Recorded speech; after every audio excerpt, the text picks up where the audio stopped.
Madam आप argument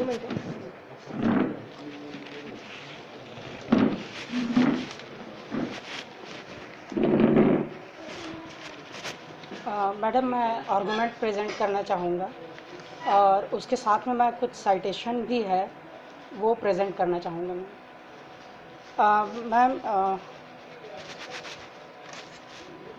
I hope कि मेरी फ़ाइल आपके पास होगी मैम, शायद यहाँ रखी थी।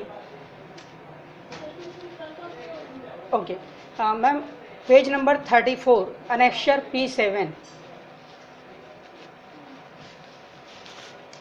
मैंने पुलिस ऑफिसर को, वाकड़ पुलिस ऑफिसर को कंप्लेन लिखा था कि FIR रजिस्टर कीजिए, जिसका कॉपी उन्होंने मुझे दिया था और ये उसका स्टैम्प है मैम।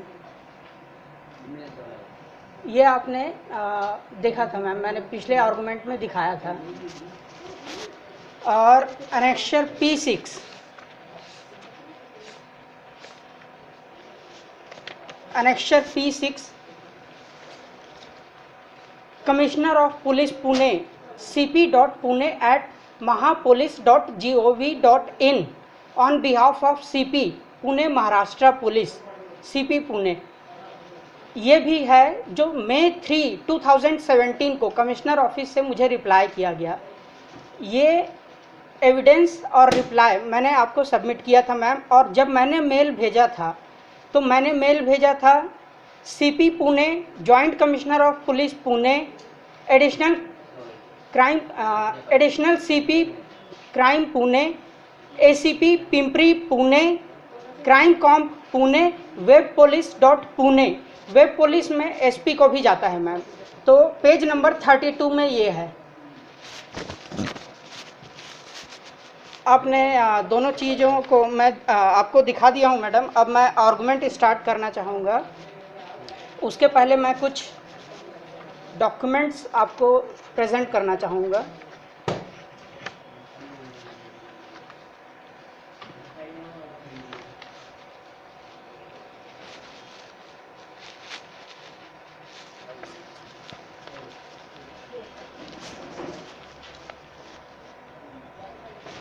सर मैडम को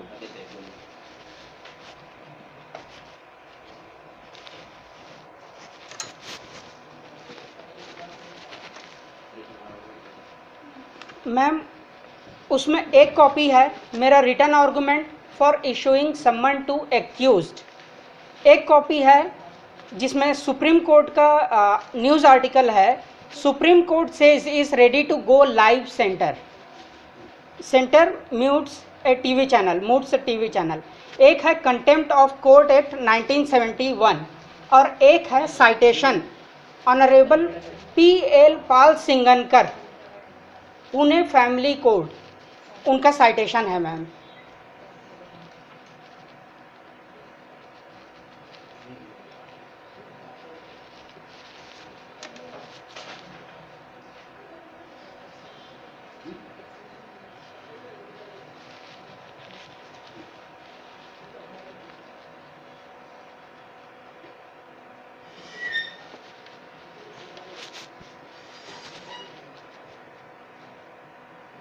मैं प्रोसीड करूं? ये जो कंप्लेन है RCC 176 of 2018 honourable JMFC court Pimpri Pune में, complainant I mean petitioner in person, complainant in person और applicant in person Jayendra Sahu, यानी मैं कई जगह मेरा नाम जय साहू भी लिखा हुआ है। एक्यूज्ड 1 राम अवतार साहू, एक्यूज्ड 2 सीमा साहू। ये जो कंप्लेन है ये अराइज हुआ है criminal miscellaneous application 573 of 2017 as the court granted liberty to proceed the matter under section 200 of CRPC by order dated 1st March 2018. Para number 1 written argument. Ma'am, do you agree with this? I mean, आप agree कर रहे हैं ना ये चीज़ से? Agree कर रहे हैं, मतलब वो मैं अभी आपको कैसे बता सकती हूँ? ये तो फैक्ट है, जुडिशली नोटिसेबल फैक्ट है ma'am. Okay. Okay. That in the order on criminal miscellaneous application 573 of 2017 dated 1st March 2018, para number 3, last 4 lines, after perusal of annexure P7 and annexure P6, it is not clear that whether the alleged complaints made to the concerned police station or commissioner of police were received by them or not. In the entire application and written notes of arguments, there is no whisper of compliance of section 154 of CRPC. Madam ये आपने लिखा था. Frankly speaking, madam ये आपने झूठ लिखा था. Don't argue like that. What you are arguing? सच बोल रहा हूँ मैं. So if you are agreed by this order, go and challenge. No ma'am, no ma'am, आपको बताना भी जरूरी है मैम. क्या झूठ था? Not need to tell me. अभी आपने Not need to tell me. Do you know what is the compliance of section 154? आप बता दीजिए उसमें कहाँ पे Why लिखा should है? I am not your advocate to advise you. Yes, मैंने पढ़ा है और उसमें किसी भी कंप्लेनेंट को ये नहीं कहा था. Now you have to argue on section 202. Argue on that aspect only. आप गलती करें उसकी सजा मैं कैसे पाऊँ Why madam? should I? If you are agreed, go and challenge the order. लेकिन- Don't argue before me. If you don't, if ये you तो want to argument argue on है. that, don't argue. ये तो I will आर्गुमेंट argue है. the matter. Okay, तो मैं 2.1 पे आता हूँ ma'am. Para number 2.1. And if you are given the written argument, don't read it. I will read it. No ma'am, मैं I will read it. मैं- That argument. Show एक- me the provision. If written argument is filed, you can argue orally. आप मुझे show कर दीजिए कि return argument रहता है तो वहाँ पे आप वर्बल नहीं दिखा सकते. It is your argument. It is not argument. I will write in my order whether there is provision or not. अभी आपने कहा Once written argument is filed, there is no need to argue orally. नहीं ma'am, मैं argument करना चाहूँगा. ठीक है, मैं रिटर्न आर्गुमेंट वापस ले लेता हूँ. Don't read this before me. मैं रिटर्न आर्गुमेंट वापस ले लेता हूँ, लेकिन मैं आर्गुमेंट देना चाहूँगा. So argue orally and argue on section Facts. 202 and 204 only. If you are giving the argument for issuance of process under 204, so argue on that only. Okay, Don't show me my orders. If ठीक. you are agreed, go to the district court. Ma'am Okay, मुझे that's what आपसे I am telling that you मुझे since आपसे- beginning. मुझे आपसे कोई तकलीफ नहीं है मैम, मुझे आपसे कोई परेशानी नहीं है मैम, लेकिन मैं चाहता हूँ कि प्योर जस्टिस होना चाहिए. Whether there is acknowledgement of the court, police, show me. Yes, Don't बिल्कुल show me your documents on my record. बिल्कुल बिल्कुल बिल्कुल. आप मुझे दिखा दीजिए. Show me. अगर नहीं होगा, I will initiate the process. बिल्कुल बिल्कुल मैम, बिल्कुल. अनेक्शर P6, अनेक्शर P6 खुद कमिश्नर ऑफ पुलिस की तरफ Show से. me the acknowledgement. Do you understand the meaning? Yes, acknowledgement. Yes, acknowledgement. Acknowledgement ये पुलिस ने खुद रिप्लाई किया है कमिश्नर ऑफ पुलिस से. Please contact. What is the evidence that it is required by police? अगर आपको doubt था तो आप CRPC 91 कर देते, क्योंकि कोर्ट का काम है. Why should I? Ma'am. In CRPC there is no provision inherent power to the court. मैं अभी दिखाता हूँ, मैं अभी एक्नॉलेजमेंट अभी दिखाता हूँ Why should online now login you are, करके. showing me that? Then the आपने order was पूछा ही not- नहीं. Why should I ask? ये कोर्ट का काम है Don't ट्रूथ को. tell me my duty. झूठ बोल रहे हैं ma'am. Don't tell me my duty. Adjust करा रोज़ ना मैं नहीं गया. नो मैम, आप झूठ बोल रहे हैं, क्योंकि साइटेशन में साफ लिखा है, साइटेशन में साफ लिखा है कि ए षणमुगम वर्सेस अरिया क्षत्रिय के साइटेशन में साफ लिखा है कि कोर्ट का काम है सच्चाई को पता लगाना. तो क्या वही करके आपकी केस लेके बैठूं 91, 97, 202, 200 तो वही करके बैठूं? नो, मैं आपको ऑनलाइन दिखा देता हूँ. आपके लैपटॉप कंप्यूटर में लॉगिन करके मैं दिखा सकता हूँ. मैं एप्लीकेशन रिजेक्ट किया है ऑनलाइन. कैमरा का भी रिजेक्ट किया है और ये भी रिजेक्ट किया है और मैंने उसमें स्पेसिफिक ऑर्डर पास की हुई है कि you have no right to pass the order against court. बिल्कुल मैं क्रिटिसाइज कर सकता हूँ. इसमें contempt of court. You want to criticise go to the higher court. No ma'am, इसमें साफ लिखा, whether you can criticize my own order.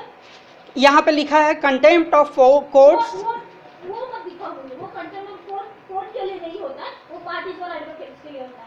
हाँ, इसमें सेक्शन 4 में लिखा है. एडजस्ट करेंगे मैम. चलो क्यों एडजस्ट कर रहे हैं मैम? ये तो इनजस्टिस हुआ. मैंने सारा- आपको स्ट्रिक्टली बताया है. If you want to argue 204 and 202 except that don't utter a single word. ठीक है, मैं प्योरली उस पर बेसिस करता हूँ और मैं डायरेक्टली सीधा पॉइंट नंबर. नहीं, if you are reading from this, don't read. Ma'am मैं एविडेंस मैं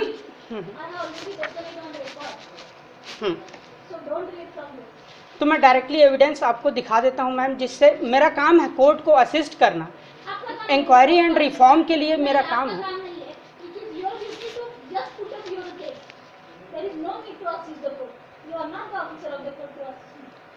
लेकिन मैं पार्टी हूँ मैम।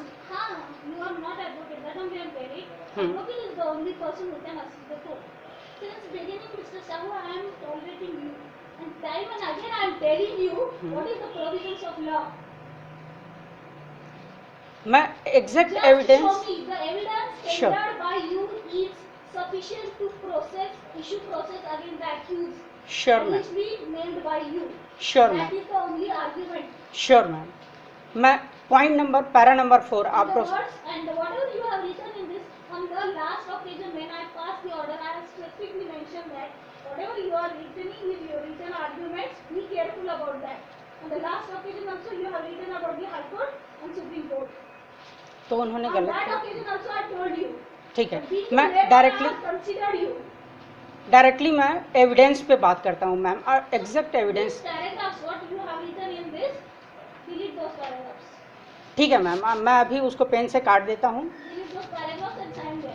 श्योर, मैं एविडेंस पर पॉइंट पैरा नंबर 4 पे जाता हूँ मैम। एकदम एविडेंस, एकदम evidence, argument, purely argument.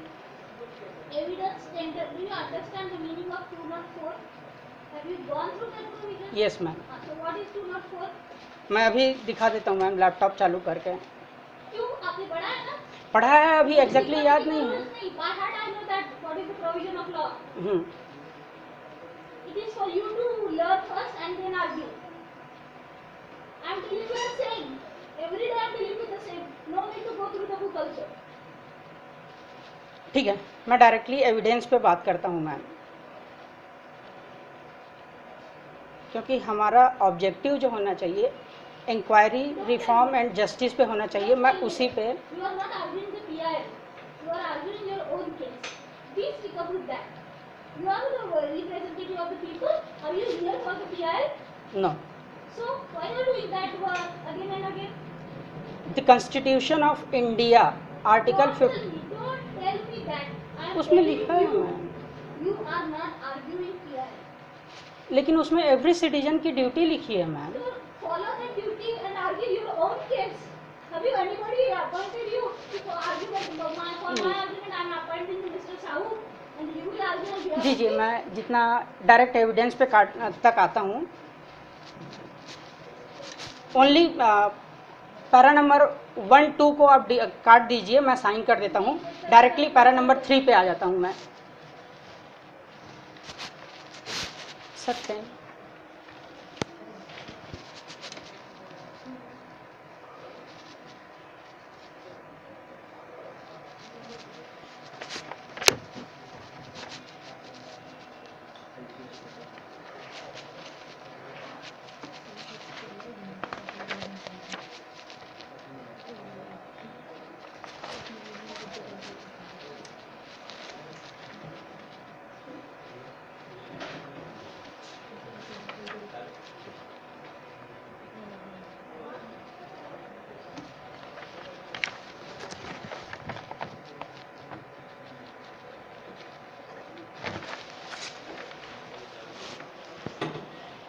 Sir.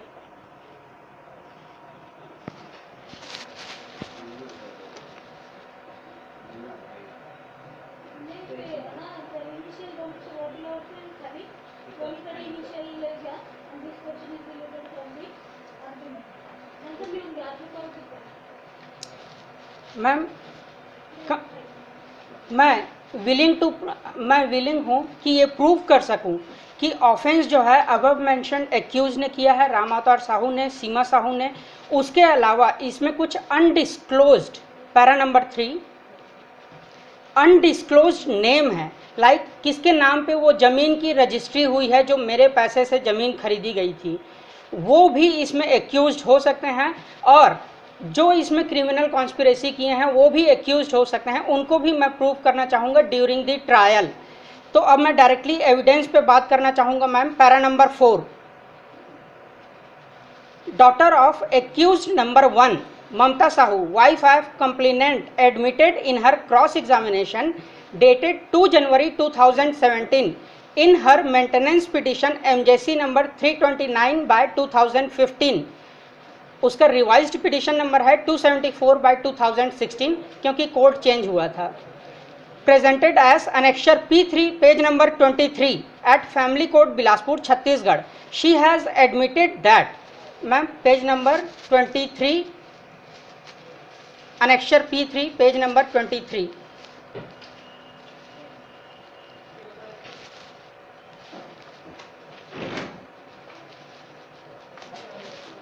उक्त राशि से पैरा नंबर 26, उक्त राशि से 2 लाख रुपए का रायगढ़ में जमीन खरीदा है, इसीलिए नहीं लौटाया है. ये ऑनरेबल बिलासपुर फैमिली कोर्ट का judicially noticeable fact under section 56 of Indian evidence act evidence है मैम. इससे क्लियर पता चलता है कि उन लोगों ने मेरे पैसे नहीं लौटाए हैं, गबन किए हैं. और गबन किए हैं तो ऐसे ही तो गबन नहीं कर सकते, ऑब्वियसली उसमें चीटिंग की है, वो पैसा मुझसे हासिल करने के लिए और पैसा को खाने के लिए. तो आईपीसी 420 का भी crime Indian evidence act section 56 के तहत प्रूफ होता है मैम. इसे फिर से प्रूफ करने की ज़रूरत नहीं है. Evidence number next para number 5, daughter of accused number 1 Mamta Sahu is wife of complainant Jayendra Sahu, मतलब वो मेरी वाइफ है. And she had no source of income which she had admitted before the honourable Pune family court, honourable Bilaspur family court and honourable supreme court of India in her respective affidavit. Accused number 1 has also admitted in his affidavit presented at Bilaspur family court that, मतलब यहाँ पे जो accused number 1 है उसने खुद कबूल किया है कि ममता साहू का कोई सोर्स ऑफ इनकम नहीं था 23 जनवरी 2011 से. As presented in para number 9 of annexure P4 page number 5. Annexure P4 page number 5, page number 25, sorry page number 25. Ma'am यहाँ पे राम अवतार साहू ने CPC 18/4 का एफिडेविट प्रेजेंट किया था ऑनरेबल बिलासपुर फैमिली कोर्ट में. उसमें क्लियर कट लिखा है, मेरी पुत्री ममता साहू, मेरी पुत्री, पैरा नंबर 9 के लास्ट में लिखा है मैम, ये यहाँ पे मेरी पुत्री मतलब ममता साहू अपने पति मतलब कंप्लेनेंट मैं जय साहू के शर्त पर विवाह के पूर्व ही अपनी सर्विस छोड़ दी थी. तब से आज तक हाउसवाइफ के रूप में जीवन यापन कर रही है. बाय मिस्टेक वहाँ पे यापर लिखा हुआ है. और तब से आवेदिका क्रमांक 1 मेरी पुत्री ममता साहू का किसी भी प्रकार से आय का स्रोत नहीं है. ये खुद एक्यूज नंबर 1 राम अवतार साहू ने एडमिट किया है ये फैक्ट पेज नंबर 26 में मैम, ये पेज नंबर 26 में.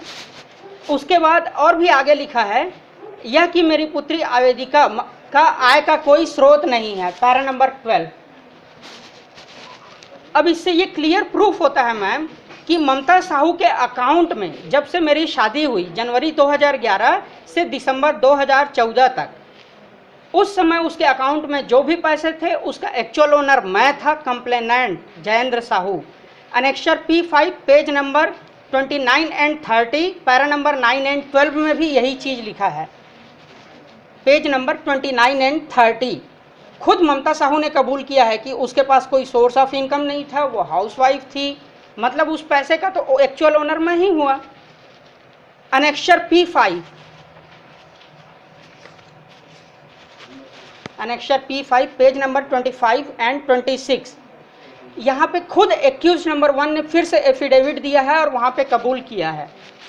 तो इंडियन एविडेंस एक्ट सेक्शन 56 ये एडमिटेड फैक्ट है, और sorry Indian evidence act section 56 ये जुडिशली नोटिसेबल फैक्ट है, और admitted fact by accused number 1 Ram अवतार Sahu as per Indian Evidence Act section 58, जिसका certified copy honourable Bilaspur family court ने दिया है, जिसको मैंने आपके सामने प्रेजेंट किया है।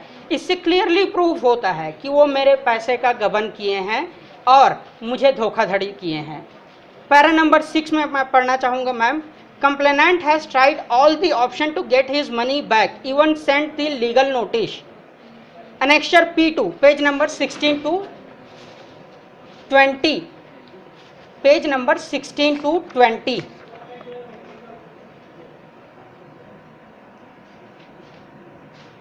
Annexure P2, advocate Sharad V Malode ने ये लीगल नोटिस सेंड किया था, जिसमें पूरे ट्रांजैक्शन का डिस्क्रिप्शन है और ये एक्नॉलेजमेंट रिसिप्ट है जो उनको पहुंच गया था legal notice.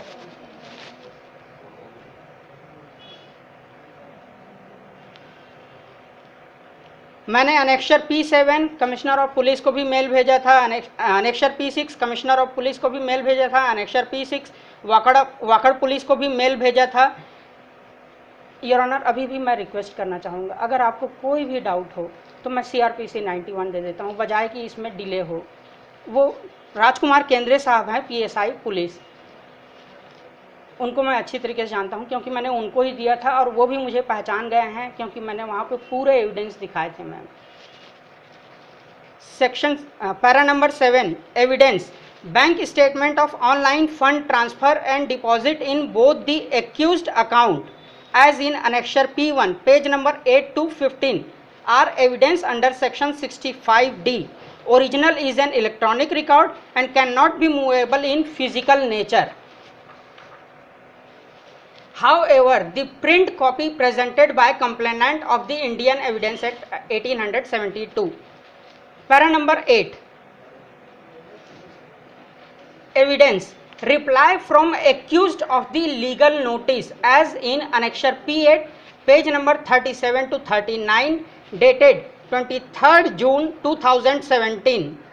In this reply, accused 1 Ram Avatar Sahu clearly admitted in page number 38 brief facts, para number I, page number 38, ये वाला है मैम।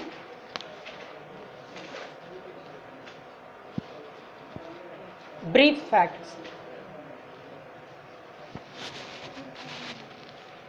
उसमें एडमिट किया है दैट कंप्लेनेंट, मतलब मैं, transferred ₹4 lakh and ₹2 lakh were return back to complainant, ये लिखा है ma'am. It is clearly proved under section 58 of the Indian evidence act 1872 and need not to prove again, क्योंकि उन्होंने खुद एडमिट कर लिया। Accused 1 also stated in page number 38 brief facts, para number I, that this amount was used to purchase land on the name of complainant's daughter Saumya Sahu, मेरी बेटी का नाम Saumya Sahu. It is noticeable that daughter's age was 1 year only during the transaction. Thus, prima facie, it indicates cheating by accused, as land registry is not possible, questionable for minor daughter. Accused has not mentioned in the reply that land registry document was handed over to complainant in actual, मतलब उसने कभी मुझे वापस किया है land का document, registry paper मुझे दिया है, ऐसा कहीं भी उसने एडमिट नहीं किया है। इसमें जो लैंड जिसके नाम पे रजिस्टर्ड हुआ है मैम, मैं उसका भी नाम डिस्क्लोज करना चाहूँगा, लेकिन मेरे पास अभी उसका एविडेंस नहीं है। उसका नाम है मिसेस शैला साहू, जो मेरी मदर इन लॉ है। ये मुझे डाउट है ma'am. The unknown person, I mean वही मेरी mother in law, whose name the land is registered from the complainants Jayendra Sahu Mani, will be co-accused and will be disclosed by police investigation under section 156(3) of CRPC। अगर ऐसा होता तो वो disclose हो जाता है उनका नाम। एनीवे, मैं कोशिश करूँगा, मैं पूरा कोशिश करूँगा कि उनसे ही एडमिट करा सकूँ। Accused 1 and Mamta Sahu, Mamta Sahu is another probable co-accused, demanding in the reply in annexure P8, page number 38 and 39, para number 2, Roman में 2 लिखा है, subsection A to H, total ₹2,64,000 that was internally transferred by complainant himself, मैंने खुद वो transfer किए थे in the year 2012, इस disputed transaction से 2 साल पहले। It is again to remind that the owner of this money is complainant, not his wife, since his wife has no source of income, as admitted in annexure P4 page number 25 and 26, para number 9 and 12, annexure P5 page number 29 and 30, para number 9 and 12, खुद राम अवतार साहू ने admit किया है ma'am. By observing the transaction and reply of legal notice from accused, this rupees 2,64,000 money does not relevant to both of the accused, सीमा साहू और राम अवतार साहू, ये उनका कोई मनी से लेना देना नहीं है। And they can not demand this money from complainant, यानी मैं, अगर वो डिमांड करते हैं तो वो एक्सटॉर्शन हुआ, ब्लैकमेलिंग हुआ, 383, 384 आईपीसी 506 ये हो जाएगा, जो कि आने वाले समय में मैं प्रोसिक्यूट करने की कोशिश करूंगा ma'am.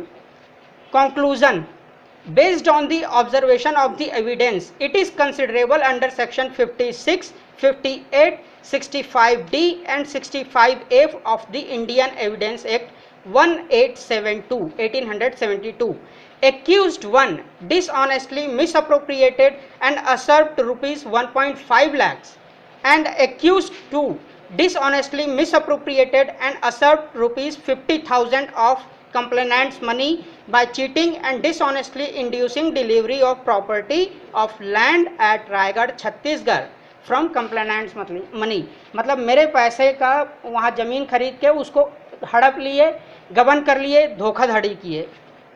Despite sending legal notice for recovery of money by complainant, both accused neither returned money nor handed over any investment document of said land registry paper. तो मेरा प्रेयर है मैम, ऑनरेबल कोर्ट में be please to pass the order to take cognizance of the offense of accused, considering the evidential facts judicially noticeable and need not to be proved, and facts admitted need not to be proved under section 56 and 58 respectively of the Indian Evidence Act 1872. Honorable court may be pleased to pass the order to summon, try and punish the accused person for committing the offense under section 406 and 420/34 of IPC. Honorable court may be pleased to pass the order to take the necessary step by converting this petition from CRPC 200 to CRPC 200 read with CRPC 156(3) to identify and disclose the unknown accused as mentioned in para number 3 of this written argument. Honorable ma'am, मेरा prayer ये है कि honourable court का time waste होगा inquiry करने में, जो unknown accused हैं, उसके बजाय पुलिस को ही इन्वेस्टिगेट करने के लिए CRPC 156(3) भी इसमें रीड विथ कर दीजिए।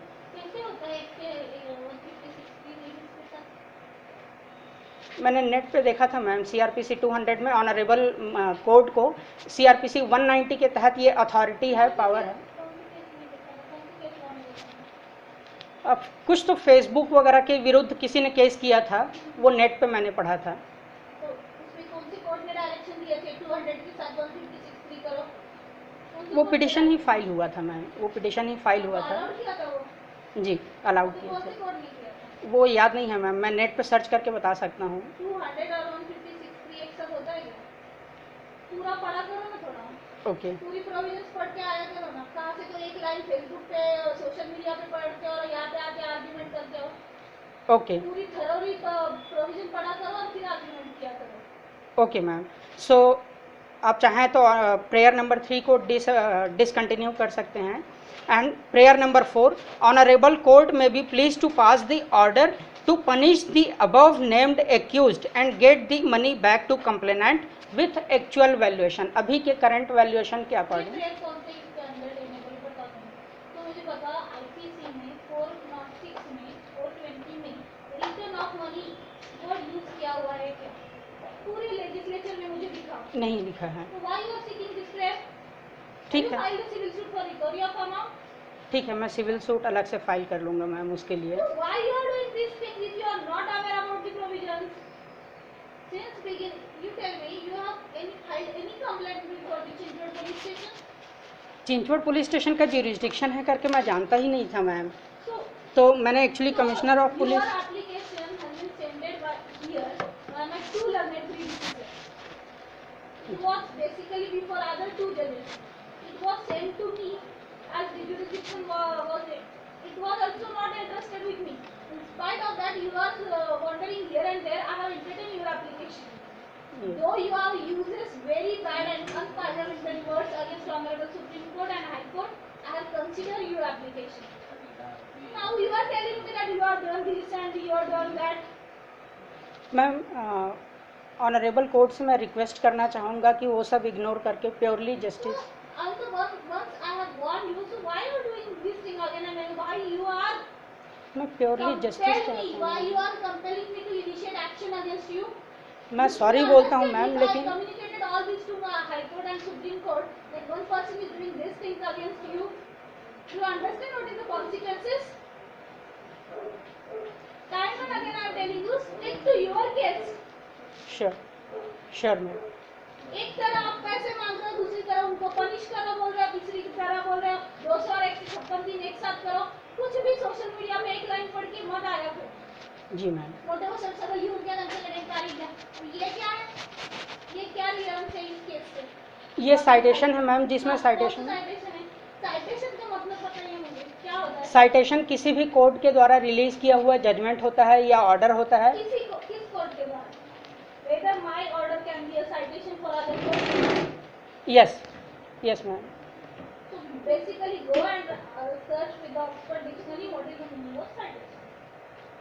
Citation is the thing which is pronounced by the court which have a constitutional powers which were lying with the High Court and Supreme Court, not the lower courts. तो उसमें supreme Court का ही reference दिया है honourable. Reference नहीं भूल रही हूँ मैं। फैमिली कोर्ट पुणे का साइटेशन दूसरे कोर्ट के लिए साइटेशन नहीं बनता। It is just judgement. Okay. उनके ऑब्जर्वेशन दूसरे कोर्ट पे बाइंडिंग नहीं होते। ओके। क्यों आधा बयान लेके आते और खाली पीली मेरा दिमाग खराब कर दे तुम? और दूसरा कर दिया कंटेम्प्ट ऑफ कोर्ट तक क्यों दिया ये? क्योंकि उसमें फेयर एंड एक्यूरेट रिपोर्टिंग था, जो मैं आपको बोल रहा था कि ऐसा ऐसा है। क्या बताइए किसके लिए होता है?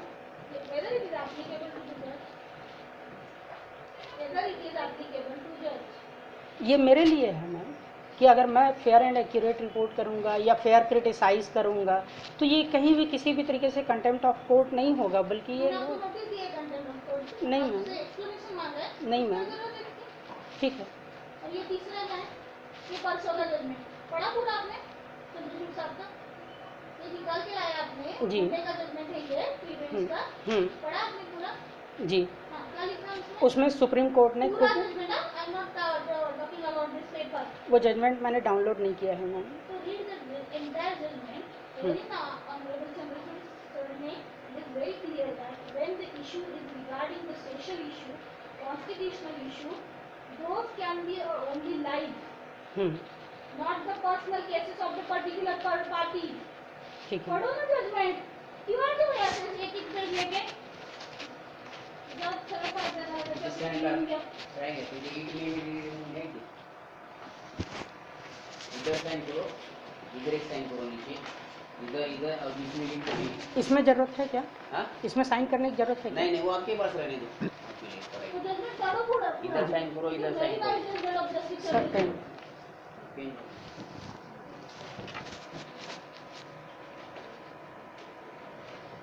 इसमें क्लियरली लिख दूं सर कि पैरा नंबर ये से ये नॉट प्रेस्ड,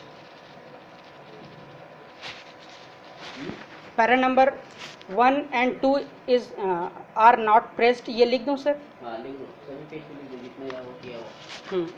साइन करके डेट डालो, नाम भी डालो आपका।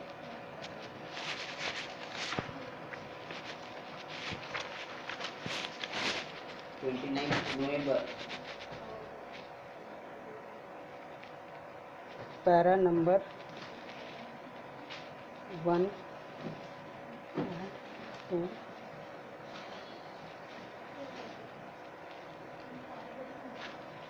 पार्की madam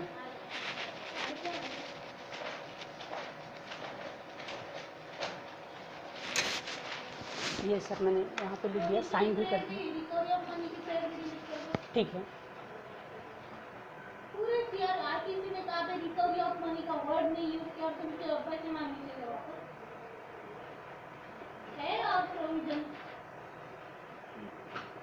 last sir prayer delete करना प्रेयर नंबर 3, 4 डिलीट कर दो। प्रेयर के नीचे जी प्रेयर ऑफ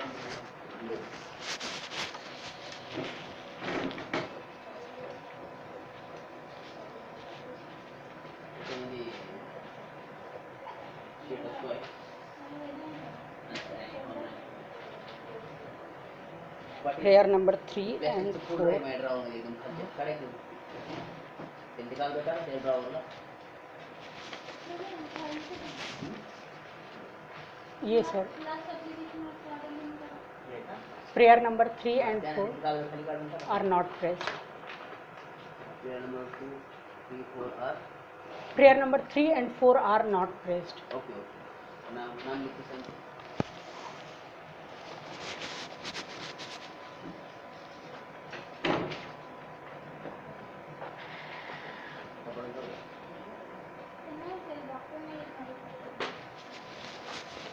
सर ये नाम भी हो गया, सिग्नेचर भी हो गया। ओके नेक्स्ट डेट कब है मैम? 29 नवंबर इतना लंबा? ड्यूरिंग 15 दिन ओके सर ये पेन 29 नवंबर। ओके 29 हाँ